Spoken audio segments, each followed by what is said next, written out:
हमारे साथ एक्सक्लूसिव बातचीत करने के लिए एमएलए डोडा महराज मलिक जी हैं। महराज जी, मैं आपसे पहले ये सवाल करना चाहूँगा कि सुनने में आया है कि एक केस हुआ है आपके ऊपर, जिसमें कि स्पेशल जो मजिस्ट्रेट है उनकी जानिब से आपको तलब करने की बात की गई है। थोड़ा सा इसके हवाले से बताएं, ये क्या है? आवाम सुबह से इसके ऊपर काफ़ी ज़्यादा कमेंट्स कर रही है। देखिए, जमहूरियत है, जमहूरियत के अंदर हम रह रहे हैं। एक बहुत बड़ा विशाल मुल्क है सर, जहाँ संविधान बना है, कानून बना है, इस देश के हर नागरिक की इज्जत को बचाने के लिए, उसकी आबरू का ख्याल करने के लिए सर। हाँ, लेकिन वहाँ देख रहा हूँ कि अंग्रेज़ों के दौर का और आज के इस दौर को कोई भी फ़र्क नहीं है। अंग्रेज़ों का तर्ज रहा, उसी तर्ज पे आज भी इस जमहूरियत के निज़ाम को चलाया जा रहा है। बड़े बड़े लोग हैं जो कानून का इस्तेमाल करते हैं। ये खेल कभी हमने खेला नहीं, बस एक आवाम का दर्द जानता था, आवाम के उस दर्द को समझता था, नौजवान के उस ज़िंदगी के बारे में सोचता था। बस उसी में थोड़ी ज़िंदगी कट गई, फिर सियासत के मैदान में आए। उन्हीं लोगों की देन है, जब नौजवानों के साथ, लोगों के साथ इंसाफ नहीं हुआ तो सियासत में आ गए।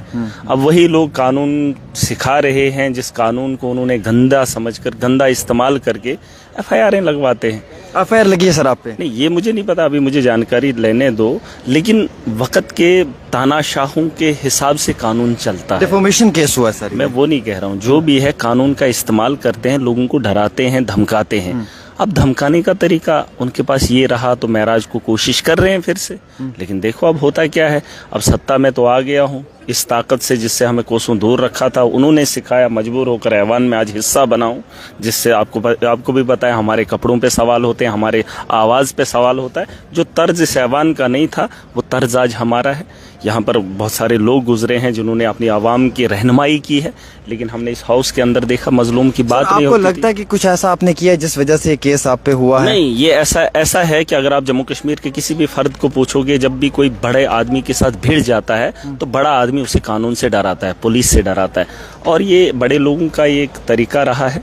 अब उनके तरीके में उन्होंने हमें भी उस झांसे में डाल दिया है। सीखेंगे हम भी, आगे आने वाला कल है, बेहतर है, मुस्तकबिल है। लेकिन आवाम के जो मसले हैं, जो जम्मू कश्मीर की बेहतरी के लिए मुझे करना चाहिए और जो एक आम नागरिक सोचता है, उसके बारे में महराज आपको डराया जा रहा है? नहीं, देखिए, डर का खेल खत्म हो गया है। ये कई सालों से है। मैं आपके इस चैनल से मैं बताना चाहूँगा, देखिए, आपको भी लोग जानते हैं, मुझे भी लोग जानते हैं, लेकिन बहुत कम लोग ये जानते हैं कि महराज मलिक है कौन। मेरे बारे में लोगों को जानकारी लेनी चाहिए।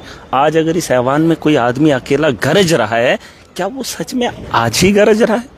क्या 15 साल से वो था क्या, करता क्या था?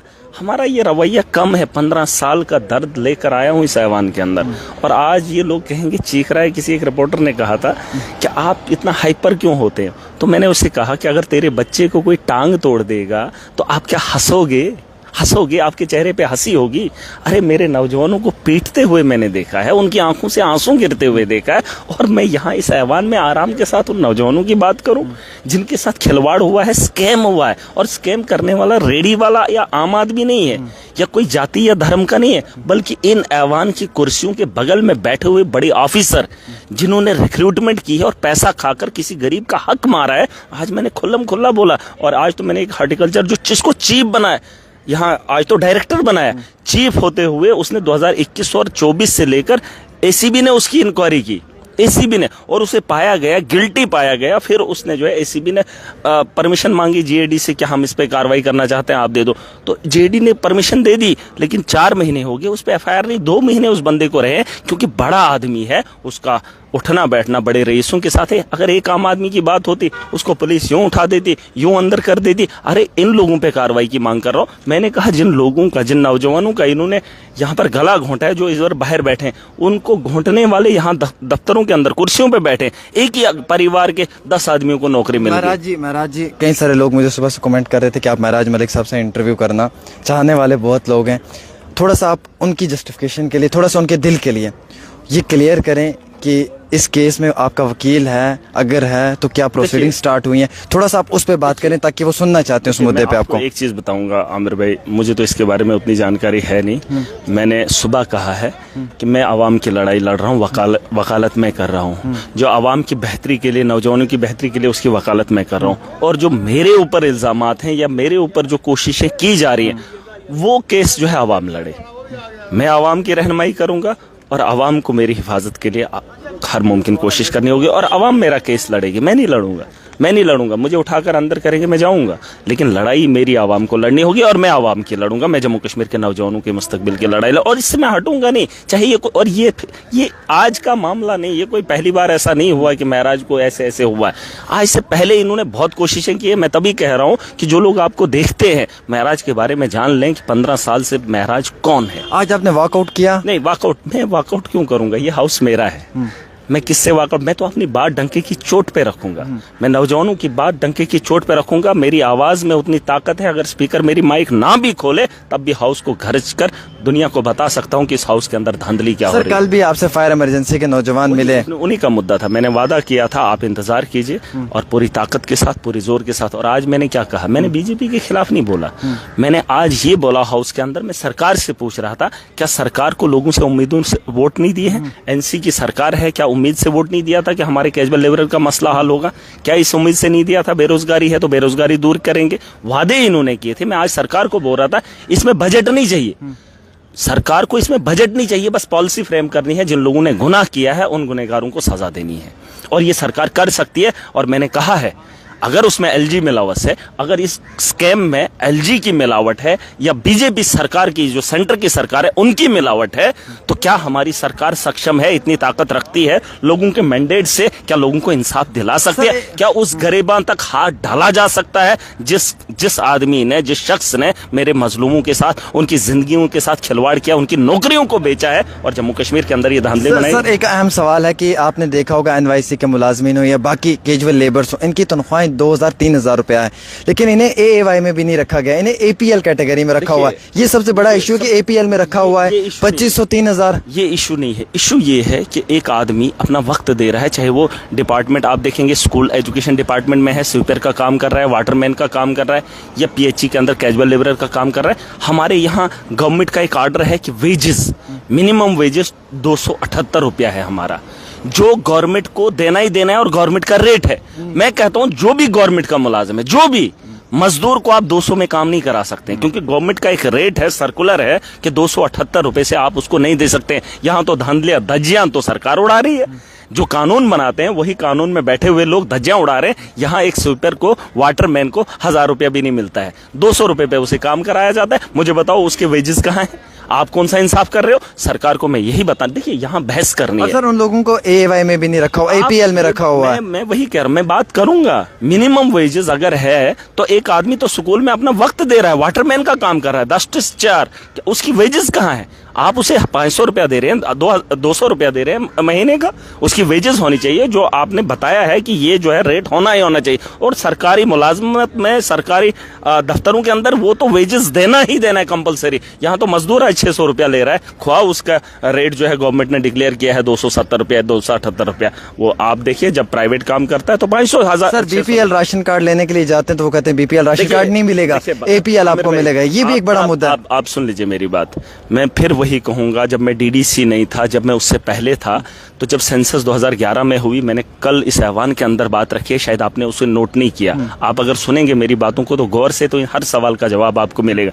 सेंसस हुई थी सोशो इकोनॉमिक की, जो डोर टू डोर हुई थी, उसमें पॉपुलेशन ज्यादा थी, उसमें राशन कार्ड ज्यादा बन रहे थे, सॉल ज्यादा बन रहे थे, लेकिन गवर्नमेंट ने क्या किया कि एक नेशनल पॉपुलेशन की सर्वे हुई जो घर बैठे हुई, उसी को एक्सेप्ट किया। मैंने इनको कहा आप, ये तो बीजेपी के लोग 10 साल में सर्वे नहीं करा पाए, चुनाव तो इन्होंने खुले कराए क्योंकि ये शराब बांटी गई, वोट लिया गया, सत्ता में बैठना चाहते थे, लेकिन एक नौजवान का राशन कार्ड 10 साल नहीं बना पाए। पूछो भाजपाइयों से। मैं इनको कह रहा हूं सोशो इकोनॉमिक में जो लोग हैं, जो सर्वे में हैं, कम से कम उन्हीं को दे दो। वो सर्वे भी उसी दौर के अंदर हुई, नेशनल पॉपुलेशन को एक्सेप्ट करने की वजह क्या है? क्योंकि उसमें लोग कम थे। इनके पास जब आंकड़ा है हर फिरके का, कौन से फिरके का कहां, इन्होंने डिलिमिटेशन हिंदू अलग करके, मुसलमान अलग करके की। जब इनको उतना दिमाग है, इनको ये नहीं पता है कि राशन कार्ड किस किस को चाहिए। राशन कार्ड देना था, आज कह रहा था कि सरकार ने जो है एएवाई के लोगों को जो है राशन दिया, वो तो कम आंकड़े में है, वो तो बहुत सारे आंकड़े हैं, उनके भी बनने चाहिए। जैसे आप कह रहे हैं, ये तो बीजेपी भी सवाल कर रही है, क्या ये गरीबी सिर्फ 4 महीने में हुई? ये एएवाई क्या सिर्फ 4 महीने में फाल कर दे? ये तो भाजपा के दौर के हैं। भाजपा उस दौर में क्या अमीर थे सारे, आप गरीब इस सरकार में होगे, इनका फर्ज नहीं बनता था AAY कैटेगरी के लोगों को उसमें डालना? 10 साल से ये सवाल मैंने बोला है, आज भी बोल रहा हूं, और आज भी ऐवान के अंदर मैंने बोला बीजेपी को कोई भी अधिकार नहीं है 4 महीने से पीछे सवाल पूछेंगे। सुन लीजिए, 10 साल का सवाल भाजपा ना पूछे, और उसके साथ साथ PDP भी उनके साथ मिलकर 10 सालों में क्या हमारे इस स्टेट को लूटा है बीजेपी ने? आपको क्या लगता है? ताकतवर थे, कुछ भी कर सकते थे, कैजुअल लेबर को परमानेंट कर सकते थे, राशन कार्ड दे सकते थे, नौजवानों को रोजगार दे सकते थे। जब शराब पिला सकते तो रोजगार कौन देता? क्या रोजगार इनका हक नहीं था? क्या नौजवानों को रोजगार के बारे में ये नहीं सोचते? खजाने को लूटा हुआ है सर। और क्या, कल खुलासा करूंगा, कल जब असेंबली में महराज आएगा, जब अपनी बात रखने का मौका मिलेगा, ऐसे इनके वो पन्ने खोलूंगा, वो पन्ने पूरा जम्मू कश्मीर नहीं पूरा देश देखना चाहिए कि इन लोगों की करतूतें। और मैं फैक्ट्स पे बात करूंगा, फैक्ट्स पे बात करूंगा और लाऊंगा सबूत। मैंने इकट्ठा किया, अभी बोलने को जरूरी नहीं समझता हूं। सुबह जब असेंबली के अंदर महराज जाएगा, मैं चाहता हूं जम्मू कश्मीर उसका गवाह रहे, और बताऊंगा कि 10 साल के अंदर कितनी लूट हुई है, उसका सारा आंकड़ा लेकर आया हूं। और फैक्ट्स इन्हीं के पोर्टल पे, करोड़ों रुपए चार्टर्स प्लान्स पे लगाए हुए हैं। आप वैसे नहीं गिनो, मैं आपको फैक्ट्स दिखाऊंगा ना, जो इनके पोर्टल पर चढ़ा है, जो गवर्नमेंट के रिकॉर्ड में दिखाया है, और उस रिकॉर्ड को आवाम के सामने रखूंगा। उस वक्त जम्मू कश्मीर का नौजवान जागेगा और वो देखेगा मेरे घर को लूटने वाला अगर भाजपा थी, LG था, और मोदी के राज में ये जो राज कर रहे हैं, मैं नहीं कहता हूं मोदी गलत, सुन लीजिए, मोदी बजाते खुद अच्छा हो सकता है, लेकिन जो उसका संगठन है, ये जो इसके संगठन में ये लोग हैं, इन्होंने कभी माफिया के खिलाफ बात की? इन्होंने कभी नौजवानों को पिटने से रोका? कभी ये बातें, जो इनको दिल्ली से आएगा, आपने इस मुद्दे पे बात करनी है, करेंगे, आपने उसके खिलाफ बोलना है, करेंगे, जो वहां से होगा वही फरमान ये मानेंगे। अरे अपनी नस्लों को बचाने के लिए आप क्या करोगे? क्या करोगे? सर एक सवाल है, 8,000 के कम पेश 8,000 वैकेंसीज खाली हैं इस वक्त एजुकेशन डिपार्टमेंट के अंदर, चाहे मास्टर है, लेक्चरर है, टीचर्स हैं। क्या मोतबाना गुजारिश रहेगी हुकूमत से इन चीजों को लेकर, क्योंकि 2008 से आमिर भाई, आप मीडिया में हैं, महराज ऐवान में है, फर्क ये है कि आपकी आवाज़ को भी दुनिया सुन रही है, हमारी भी। अभी हम पॉलिसी में करनी है, ज़रूर अगर उमर साहब इस काबिल समझेंगे तो हम पॉलिसीज़ बताएंगे जहां से जम्मू कश्मीर बेहतरी की ओर जा सकता है, और इन चीज़ों को पूरा भी किया जा सकता है, नौजवानों को रोज़गार भी दिया जा सकता है। पॉलिसीज़ हमारे पास है, बस इम्प्लीमेंट जो है सरकार को करना है। ये सवाल ज़रूर उठेंगे, और आपको अगर याद नहीं होगा, मैंने कहा है, आज गवर्नमेंट आज जो है सरकार, हमारा नौजवान कितना पढ़ा लिखा है, 5,000 10,000 में भी काम कर रहे हैं। अगर सरकार जो एक टीचर को 60,000 तनख्वाह दे रही है, एक लेक्चरर को 1.5 लाख दे रही है, आज की डेट में जिसका प्रोफेशन वही है, जो PhD डबल डिग्री लेकर आया है, उसे भी अगर 20,000 में लगा लेंगे, वो अपने प्रोफेशन को भी देखेगा और अपने बच्चों को भी पढ़ाएगा, लोगों को मतलब आसानी भी होगी। और मैं चाहता हूं इन पोस्टों को फिल करने का वादा सरकार ने किया है, और अगर नहीं करेंगे तो जवाब क्या देंगे जनता के पास? एक आखिरी सवाल रहेगा सर, आपको लगता है कि जब से हुकूमत बनी है तब से ऑफिसर्स आप लोगों की बात सुनते हैं, जो ऑर्डर्स इस सेक्रेटरीट से निकलते हैं उन ऑर्डर्स को ऑफिसर्स ग्राउंड पे इम्प्लीमेंट करते हैं, या कहने को सरकार है लेकिन ऑफिसर किसी की भी सुन के राजी नहीं है? ऑफिसर्स को मैं एक ही बात बताना चाहूँगा, अगर आप दिल से ये मुझसे पूछ रहे हैं तो मैं दिल से एक बात बता रहा हूँ, मैं जवाबदेह हूँ जनता के सामने। एक ब्यूरोक्रेट जवाबदेह नहीं है। वो 10 to 4 जाएगा, अपना वक्त काम करे या ना करे, ना उसको कोई पूछने वाला है, तो ना ही जनता पूछने वाली, और ना ही एक ऑफिसर को कोई पब्लिक में से फ़ोन करता है। लेकिन उस आदमी को ये बात समझनी चाहिए कि हम जवाबदेह हैं। अगर मुझे लोगों ने चुना है, लोकतंत्र है, और हिंदुस्तान के अंदर जमहूरियत से बड़ा कोई नहीं है, और जमहूरी निज़ाम में अगर मैं चुन कर आया हूं तो ब्यूरोक्रेट्स को मेरी बात माननी पड़ेगी, क्योंकि मैं आवाम के साथ जुड़ा हुआ आदमी हूं। अगर नहीं मानेगा तो फिर लहजे की बात आती है, फिर इज्जत की बात आती है। और अगर अपने परिवार में अपने बच्चों के लिए आप 10 to 4 काम करते हो, महराज अपनी आवाम के लिए काम करता है। और अगर कहीं इस भरम में रहे वो कि इज्जत, मैंने अभी एक आदमी का नाम लिया, करप्ट था ना, नाम ले लिया, 2 महीने बचे हैं, छोड़ूंगा नहीं।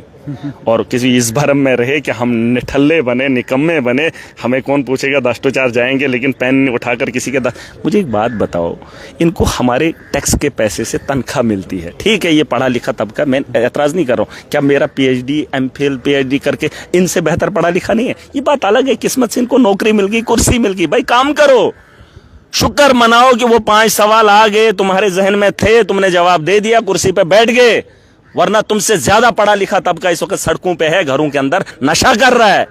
खुशकिस्मती कहो कि हम उस काबिल हैं कि हम लोगों के साथ बेहतर कर सकते हैं। Exactly. आप कर नहीं रहे हो, बड़ा मुश्किल होगा, तुम्हारी नस्लें बर्बाद हो जाएंगी और तुम्हारी नस्लें भी सड़कों पे पिटती रहेंगी। और इन्हें लगता है कि हम दस्तखत करने के क्या होते हैं, ये ऑफिसर क्या होता है। देखो मुझे एक आदमी ने कहा, आप ब्यूरोक्रेट्स के साथ बदतमीजी क्यों करते हो? बात सुन लेना। ये सब लोगों का मंशा है, महराज बदतमीजी से पेश आता है, किसी को ऐसे बोलता है। पता क्यों?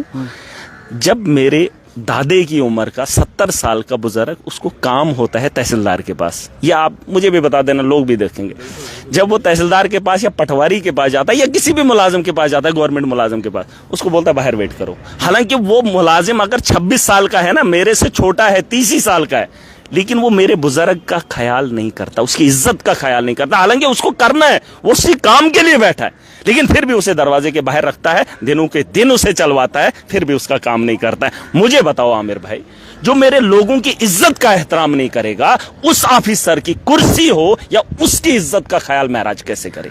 कैसे करे? जिस दिन मेरी आम आदमी को ये लोग दफ्तर में बिठाएंगे, प्यार से पूछेंगे, भाई साहब आपका क्या काम है, अगर वो नहीं होगा, सही नहीं होगा, इलीगल होगा, वो ऑफिसर उसको बता दे, भाई साहब ये इलीगल है, मैं नहीं करूंगा, प्यार से बोले, और वो आम आदमी उसको कभी भी उलझेगा नहीं, वो आराम के साथ चला। लेकिन इनका रवैया क्या होता है, वो ऑफिसर्स का सबको पता है, कमेंट करके वो लिखेंगे, बताएंगे कि अगर मेरा झूठ बोल, ये मेरे बुजुर्गों का एहतराम नहीं करेंगे दफ्तरों के अंदर, तो आप मुझसे उम्मीद करते हैं मेरी नस्लों की बर्बादी इन्हीं के हाथों से है, और मैं उनके तारीफों के फूल बांधूं। बिल्कुल सर, ये शख्स आपका इंतजार कर रहा है घंटे से, आप इनसे बात करें। हाँ, मैं फिलहाल आपको ये बताना चाहूँगा दोस्तों कि एक बड़ा अहम तरीन मुद्दा था जिसके ऊपर चर्चा करनी बहुत ज़रूरी थी, और हमने महराज मलिक जी से ओवरऑल इस मुद्दे पे चर्चा की है। अब महराज जी ने तो अपनी राय ज़रूर बताई है, लेकिन आपकी क्या राय रहती है, आप भी ज़रूर बताएं।